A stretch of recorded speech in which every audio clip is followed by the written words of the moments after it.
Hey, I'm Kelly. If you love cars as much as I do, you're in the right place. From drifting car days to uncovering the world's most iconic rides. Gear up and subscribe to Drive with Kelly for non-stop car fun. They say they don't make them like they used to. And when it comes to 70s Japanese motorcycles, that couldn't be more true.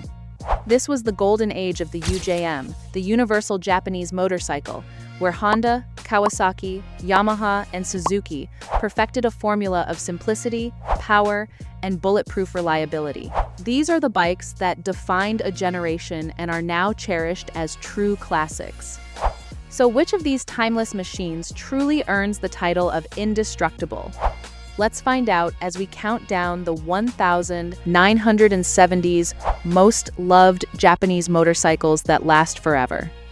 Number 10. Honda CB350.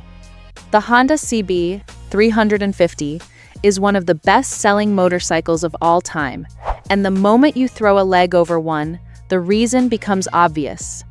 Powered by a 325cc parallel twin, it delivered the perfect balance of power, simplicity, and day-to-day dependability for first-time riders and seasoned veterans alike. The engine ran cool, did not vibrate excessively, and handled city riding or long highway miles without a single complaint. It came with electric start, rare for its time, and still included a Kickstarter as a backup because Honda was not leaving anything to chance. Dual carbs that were easy to sync, points ignition that was dead simple, and riders just kept piling on the miles. Stories of CB350s with 80,000 plus original miles and untouched engines are not rare, they are almost expected. The steel tank resisted rust, the wiring harness stayed solid, and the frame was built like a bridge. It asked very little and gave a great deal in return. Many CB350s are still serving as daily riders across Southeast Asia and South America, where parts remain easy to find and bikes are simply expected to last forever. Number 9. Yamaha XS650. The Yamaha XS650 is one of the most talked about vintage motorcycles of all time, and for very good reason. Released in 1970, this 654cc parallel twin was Japan's direct challenge to British manufacturers like Triumph and Norton. But where those bikes were temperamental and prone to leaking, the 10S650 was clean, simple, and genuinely dependable. Its overhead cam engine was surprisingly advanced for its class and built to take punishment. Riders who bought these bikes new found themselves racking up tens of thousands of miles on nothing more than basic oil changes, fresh spark plugs, and the occasional carb clean. A classic kickstart design paired with straightforward electrics made it both reliable and charming in equal measure. It was not without criticism. Highway vibration was harsher than some riders wanted, and the chrome did not age well in humid climates. But custom builders, cafe racer fans, and vintage restorers love it to this day for its parts, availability, and rugged bones. For a motorcycle more than 50 years old, it has aged better than almost anything else from that era. Number 8. Yamaha DT250. The Yamaha DT250 was the bike that made off-road riding mainstream. Not just a trail bike, a dual sport that changed what riders thought was possible. Lightweight, affordable, and incredibly tough, the DT250 could carry you from the suburbs straight into the backwoods without missing a beat. Powered by a 246cc two-stroke engine, it was easy to start, easy to fix, and hard to break. No fancy electronics, no delicate components. It did not need them. Chain, plug, air filter, oil, that was the entire maintenance checklist. Farmers, adventurers, and rural mail carriers ran DT250s for years because a basic set of tools and some mechanical common sense was all the backup they needed. With such a massive production run, finding parts today is still straightforward. Whether you are riding a vintage model through the Australian outback or commuting across Northern California, the DT250 is the kind of machine that simply refuses to quit, and it rides better with a little dirt under its wheels. Number 7. Suzuki GT750. The Suzuki GT750 debuted in 1971 and immediately stood apart from everything else on the market. The reason? Liquid cooling. While every other motorcycle of its era depended on air cooling, the GT750's water-cooled 738cc two-stroke triple set a new standard for engine reliability and long-distance capability. Touring riders adopted it fast. Smooth power delivery, relatively low engine heat, and the ability to run for hours without overheating, none of that could be taken for granted back then. Despite tipping the scales at over 500 pounds, it handled surprisingly well and offered a riding position that made long days in the saddle genuinely comfortable. Its 3x4 exhaust produced a throaty, unmistakable sound that collectors still celebrate today. Critics pointed at the weight and the styling. Fans pointed at the engine, which was virtually indestructible with proper maintenance. The overbuilt crankshaft and bulletproof water pump design still draw praise from modern mechanics. GT750 still show up at vintage rallies and online marketplaces, often running original motors without apology. Number 6. Honda CB350. Nicknamed the Black Bomber, the Honda CB350 was Honda's first serious push into the performance segment. A 444cc parallel twin with dual overhead cams, cutting-edge technology that sat well ahead of what most Western manufacturers were even attempting at the time. This bike proved Honda was building more than small commuters. It revved high, handled well, and had a rock-solid bottom end. Despite its performance focus, major tune-ups were months apart, and aggressive use did not seem to rattle the engine at all. Mechanics of the era praised the dry sump lubrication system, which kept oiling consistent under every condition. Pair that with Honda's typically excellent electrical components, and the result was a machine riders could trust whether commuting daily or pushing hard on country back roads.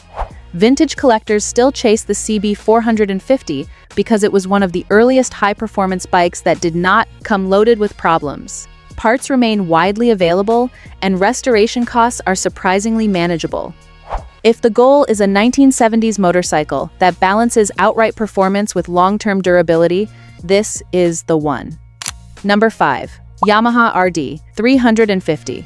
Two strokes are not usually associated with longevity, but the Yamaha RD350 changed that thinking entirely. Introduced in 1973, it packed a 347cc two-stroke twin into a lightweight chassis and delivered a riding experience that felt like pure adrenaline in a straightforward package. Racers loved it. So did everyday riders who wanted serious speed without a serious price tag. Here is the twist, though. Despite its wild power band and aggressive character, the RD350 was exceptionally well engineered underneath all that excitement. Oil injection meant no pre-mixing fuel. The power band was wider than its reputation suggested, making it more rideable than people assumed. And the engine, with basic care, just kept going. Thousands of these bikes were raced, abused, and pushed hard. They survived anyway. Pistons were cheap, carb tuning was straightforward, and once a rider understood the bike's personality, it rewarded them with years of high-revving fun. A clean RD350 is still considered pure gold in vintage circles, not just because it is collectible, but because it still runs. Number 4. Honda CB500. The Honda CB500 was the middleweight standout of Honda's early 70s lineup, and riders figured out fast that it carried nearly all the refinement of the CB750 without the extra bulk. A 498cc inline-4, delivering smooth acceleration, composed manners, and the kind of mechanical durability that turned buyers into lifelong Honda loyalists. It hit the sweet spot that is genuinely difficult to find. Enough power for highway touring, enough agility for city streets, and enough reliability to win over riders who had spent years wrestling with temperamental British machines. The 5-bearing crankshaft, precise cam timing, and balanced carburetors all worked together to keep service intervals long and repair bills short. The clutch lasted what seemed like forever. The transmission shifted cleanly every time. The electrical system, historically the weak point on vintage bikes, was nearly flawless. Many mechanics will openly say they would rather rebuild a CB500 than any other inline-4 from that decade, simply because it was designed to last and designed to be worked on. Today, it is a collectible sleeper overlooked next to the CB750, but often the favorite of the riders who actually own one. Number 3. Kawasaki H2 Mach 4. Yes, the Widowmaker made this list, and the reason is worth understanding. The Kawasaki H2 Mach 4, released in 1972, was feared for its sudden power delivery and unpredictable handling. A 748cc two-stroke triple producing 74 horsepower, the fastest production bike available, and one of the most misunderstood machines ever built. The power arrived like a hammer at 5,000 revolutions per minute. That part of the reputation was earned. But beneath that aggressive exterior sat a remarkably durable engine. The crankshaft, bearings, and ignition system were all engineered to absorb serious abuse. Keep it tuned, respect the red line, and the H2 ran clean, ran fast, and ran for years without complaint. Many ended up in racing paddocks and drag strips, where sustained high RPM punishment was just part of the routine. Others, and this part surprises people, were used for touring, by riders confident enough to work with the bike rather than against it. With oil injection, the two-stroke maintenance story was far less painful than the reputation suggested. 50 years later, the H2 remains one of the most collectible Japanese bikes ever produced. Not just because of the speed, but because of how well it held together after decades of thrill-seeking. Number 2. Kawasaki Z1. Launched in 1972, the Kawasaki Z1 stands as arguably the most legendary big bike Japan ever produced. A 903cc dual overhead cam, inline-4, the fastest production motorcycle in the world at the time of its release, but the speed was never the whole story. What made the Z1 truly iconic was its ability to sustain that performance over time. The engine was built for high output use from the ground up. The dual overhead cam architecture delivered smooth, predictable power across the entire rev range, while forged internals meant it could absorb punishment that would have destroyed lesser machines. Endurance racing teams used it, police departments trusted it, long-distance riders put hundreds of thousands of miles on them through the 70s and 80s, and plenty are still doing exactly that today. Despite its output, the Z1 was famously low maintenance. Regular oil changes and valve checks were genuinely all it needed to stay happy. Ask any Z1 owner what they love most about the bike, and the answer tends to be the same every time. It never dies. That is why the Z1 is not simply one of the most powerful motorcycles of its era. It is one of the most trusted. Number 1. Honda CB750. The undisputed king. The Honda CB750 did not just redefine what motorcycles could be. It set a bar for reliability that has not been matched since. Introduced in 1969 and dominant straight through the 70s, this 736cc inline-4 was Honda's definitive statement to the world. The engine was smooth, powerful, and close to unbreakable. An overhead camshaft, reliable Keihin carburetors, and an electric starter that worked every single time. The front disc brake was cutting edge for the period, and the chassis, while straightforward in design, held up to decades of real-world riding without drama. Here is what separates the CB750 from everything else on this list.